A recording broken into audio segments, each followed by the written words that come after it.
करके वो बीजेपी को जिताने का, बीजेपी का तकदीर का लॉक को जो खोल देता है। अब की बार क्या हुआ, 3.5 लाख 3.5 करोड़ रुपए आपका सुकांत मजुमदार कांग्रेस के ब्लॉक प्रेसिडेंट को देना चाह रहा था। उसमें से एक ब्लॉक प्रेसिडेंट यहाँ बैठा हुआ है सादिकुल साहब। सादिकुल साहब को हमने बुलाया कि आप 50 लाख एक तरफ देखिएगा, न कौम और मिल्लत और हिंदू मुस्लिम की यूनिटी देखिएगा, न ग्वालपुर को देखिएगा, न इस्लामपुर को देखिएगा, न ये सीट देखिएगा। जब मैंने समझाया उनको 4 दिन पहले, वो कांग्रेस को लात मार करके जो है वो हमारा दीदी के सामने चकलिया के साथ जमीन में वो हमारा पार्टी का झंडा को उज्जवल किया। उनके साथ नूर हसन, उनके साथ मुस्तफा मार साहब, ये हो गया।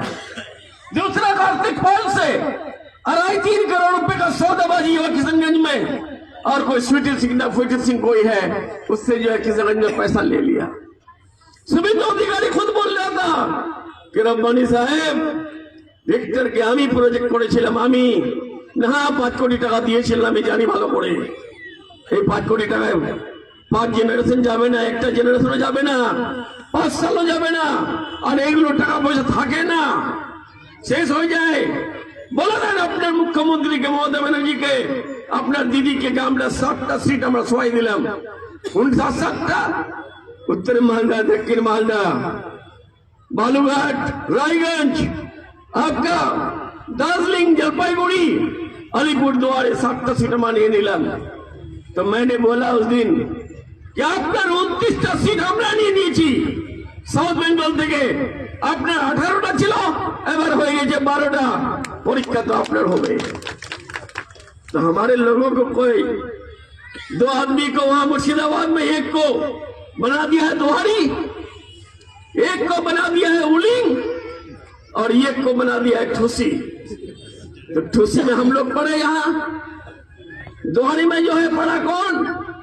मालदे के लोग, उलिंग में मालदे के लोग, और यहाँ ये गुत्ती की आवाज जो है शाहपुर 1 में पहुंची, गुत्ती की आवाज पूरे ग्वालपोर में पहुंचे। ग्वालपोर में पहुंचने के बाद ग्वालपोर की आवाज पहुंची आपका करंदगी, चकुलिया, इधर दार्जिलिंग, इधर चोपड़ा, और रायगंज की आवाज पहुंची किधर?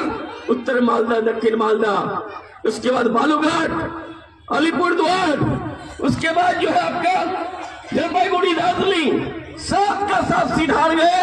कोच बिहार आसाम बॉर्डर में था, यहाँ की ना हवा पहुंची ना आवाज पहुंची, वो जीत गए। और अजाब हमारे ऊपर सारे हिंदुस्तान के लोग चाह रहे तब की बार किया 2024 में कि जिस तरह से भी हो हिंदुस्तान से बीजेपी को हटाओ, मोदी को मिसमार कर दो, अमित शाह की गुंडागर्दी को खत्म कर दो।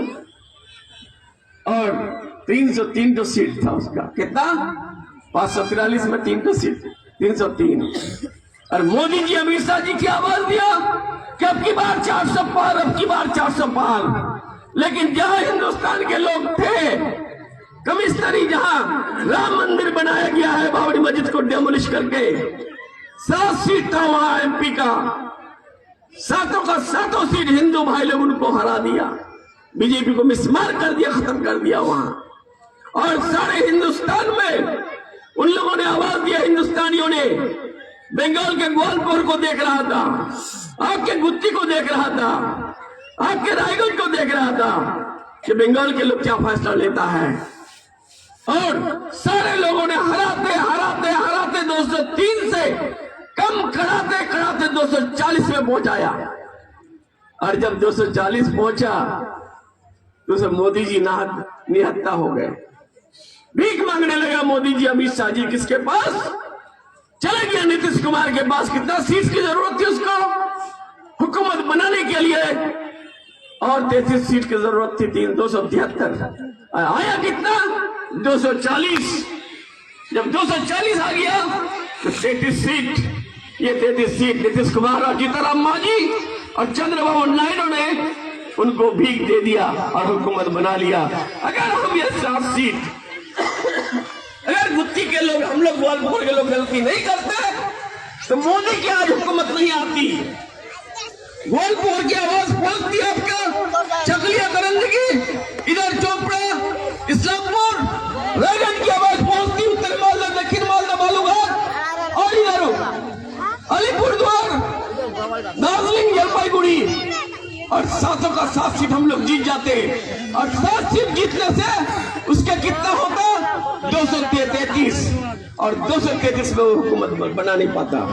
उस वक्त हमारा नीतीश जी आके बोलता, नीतीश जी आके बोलता, जीतनराम जी बोलता, चंद्रबाबू नायडू बोलता कि दीदी इन दोनों का जुल्म का हद हो गया है, ये सबको परेशान कर रहा है हिंदुस्तान में।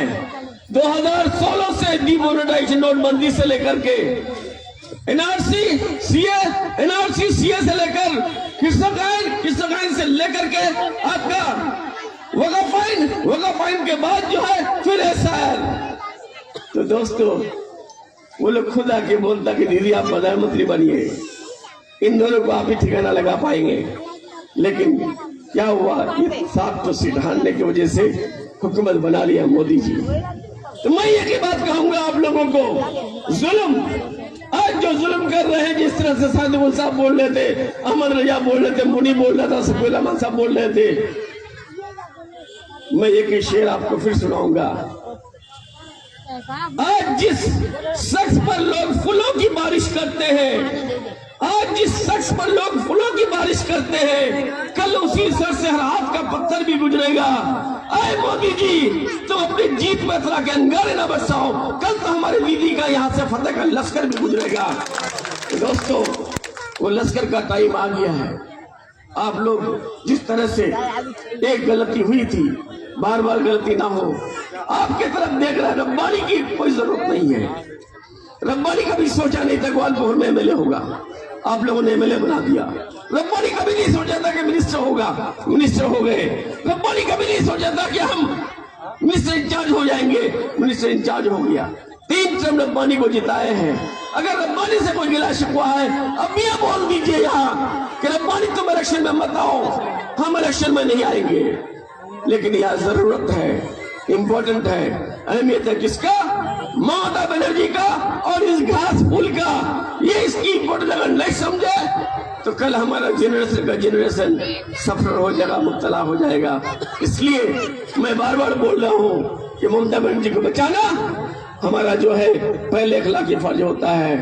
और साथ साथ ये भी मैं बोलूंगा कि आप बहुत जुल्म किया है हम लोगों पर। जुल्म का कोई इंतहा नहीं, जैसा अहमद रजा बताया अभी, लेकिन जुल्म सहना भी जो है उतना ही जुल्म होता है। हम लोग जुल्म सह रहे हैं, हम लोग भी जुल्म कर रहे हैं अपने आप पर।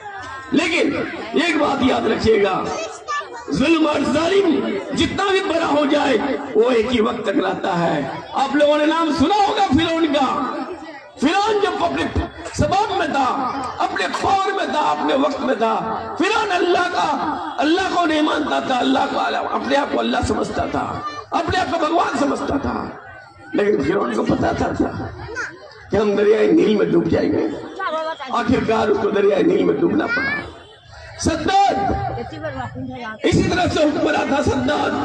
सद्दाद जो है जब अपने वक्त में था, अपने जमाने में था, तो सद्दाद जन्नत बनाया था।